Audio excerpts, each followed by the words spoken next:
జనసేన శాసనసభ పక్ష సమావేశం జరిగింది. పార్టీ బలోపేతంపై దాదాపు 3 గంటలు చర్చించారు. కూటమి బలోపేతంతో పాటు ఐక్యంగా ఉండాలని జనసేన అధినేత డిప్యూటీ సీఎం పవన్ కళ్యాణ్ తెలిపారు. విమర్శలు రాకుండా జాగ్రత్తగా వ్యవహరించాలని సూచించారు. త్వరలో జిల్లాలకు వస్తారని పవన్ తెలిపారు. నిత్యం జనాల్లో ఉండేలా కార్యక్రమాలు రూపొందించుకోవాలని చెప్పారు. నియోజకవర్గాల్లో పెండింగ్ హామీలు, ప్రధాన సమస్యలు తన దృష్టికి తేవాలని ఆదేశించారు.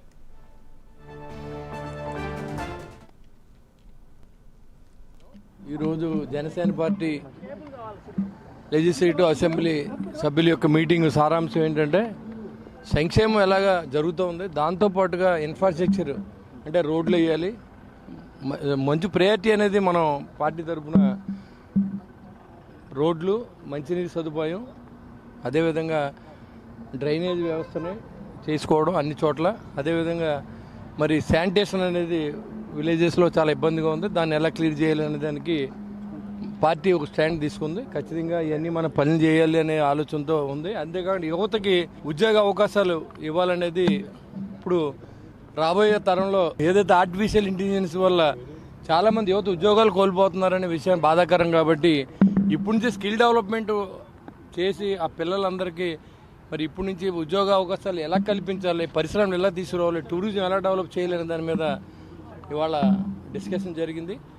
మా స్టాండ్ మొదటి నుంచి కూడా ఇన్ఫ్రాస్ట్రక్చర్ ఉండాలనేది పవన్ కళ్యాణ్ గారు యువత ఉద్యోగాల గురించి, యూత్ ఫోర్స్ని అనేది నిర్వీర్యం అవ్వకూడదనేది ఆలోచనని ఇవాళ ఆయన కేంద్ర ప్రభుత్వంతో మాట్లాడి ఎలాంటి నిధులు వచ్చినా సరే సద్వినియోగం చేసుకుని ప్రాజెక్టులు తీసుకొచ్చి పనిచేయాలనే ఆలోచనతో పనిచేస్తాం. అంతేకాకుండా ఇవాళ భారతదేశంలో ఎప్పుడు కూడా ఏ ప్రభుత్వం ఉన్నా మీరు చూసుకోండి, కావాలంటే డీజిల్ ఆయిల్ గల్ఫ్ యుద్ధం గురించి ₹1 పెరుగుద్ది, పెట్రోల్ ₹4 పెరుగుద్ది, కానీ ఇప్పుడు తగ్గదు. కానీ వాళ్ళు మొట్టమొదటిసారి భారతదేశంలో నరేంద్ర మోడీ గారు తీసుకున్న నిర్ణయానికి మరి జనసేన పార్టీ తరఫున ఆమోదం తెలియజేశాం. ఈ జీఎస్టీ ఏదైతే ఉందో దాన్ని తగ్గించి పేద ప్రజలకి, మధ్యతరగతి కుటుంబాలకి ఆసరా కల్పించే విధంగా మొట్టమొదటిసారి భారతదేశంలో పెంచిన ట్యాక్సీలు వేసుకుంటూ వెళ్తారు ఎప్పుడైనా, కానీ ఇప్పుడు ట్యాక్స్ తగ్గించే విధానాన్ని నరేంద్ర మోడీ గారు తీసుకున్న నిర్ణయానికి జనసేన పార్టీ ఏకగ్రీవంగా ఆమోదం తెలిపింది. సమావేశం యొక్క ముఖ్య ఉద్దేశం ఏంటంటే ఎలక్షన్లో నెగ్గిన తర్వాత ప్రజాప్రతినిధులుగా మనం తీసుకోవాల్సినటువంటి బాధ్యతలు, జాగ్రత్తలు ఏంటంటే first drinking water, roads, drainage, garbage వీటి మీద ప్రత్యేకించి దృష్టి పెట్టాలని మా పార్టీ అధినాయకులైనటువంటి పవన్ కళ్యాణ్ గారు చెప్పడం జరిగింది. యువతని పట్టించుకోండి, లేడీస్కి ఏ విధమైన ప్రాధాన్యత ఇవ్వాలనే విషయం మీద కూడా చెప్పడం జరిగింది. దీని మీద సుదీర్ఘమైనటువంటి చర్చ జరిగింది. ఆ చర్చలోనే భాగంగా డ్రింకింగ్ వాటర్ మాత్రం అందరికీ సప్లై చేయాలి, దాంట్లో ఏ విధమైనటువంటి ఇబ్బంది లేకుండా చూడవలసినటువంటి బాధ్యత ప్రజాప్రతినిధుల మీద ఉన్నదని చెప్పడం జరిగింది. మరి ఉప ముఖ్యమంత్రి పవన్ కళ్యాణ్ గారి నాయకత్వంలో జనసేన పార్టీ అధినేత పవన్ కళ్యాణ్ నాయకత్వంలో వాళ్ళ లెజిస్లేటివ్ మీటింగ్ ఏర్పాటు చేయడం జరిగింది. దానికి ఉన్నటువంటి ఎమ్మెల్యేలు, అదేవిధంగా ఎంపీలు అందరూ కూడా ఈ కార్యక్రమం హాజరవడం జరిగింది.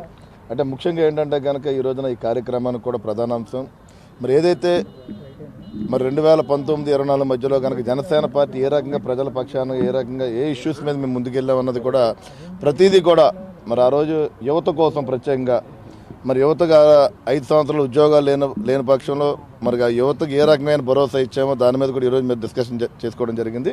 అదేవిధంగా డ్రింకింగ్ వాటర్ కూడా, త్రాగునీరు అంటే రాష్ట్ర వ్యాప్తంగా చూసుకుంటే కనుక త్రాగునీరు విషయంలో కూడా అదేవిధంగా కళ్యాణ్ గారి శాఖలో ఉంది కాబట్టి డ్రింకింగ్ వాటర్ కూడా ఇబ్బంది పడుతున్నాం. దాన్ని ఏ రకంగా మనం అధిగమించాలన్న ఆలోచనతోటి, అదేవిధంగా డంపింగ్ యార్డ్, గార్బేజ్ విషయంలో కూడా మరి ఈ రోజున ఈ కార్యక్రమం మూడిట్లోనూ ప్రధాన అంశాలు కూడా రావడం జరిగింది.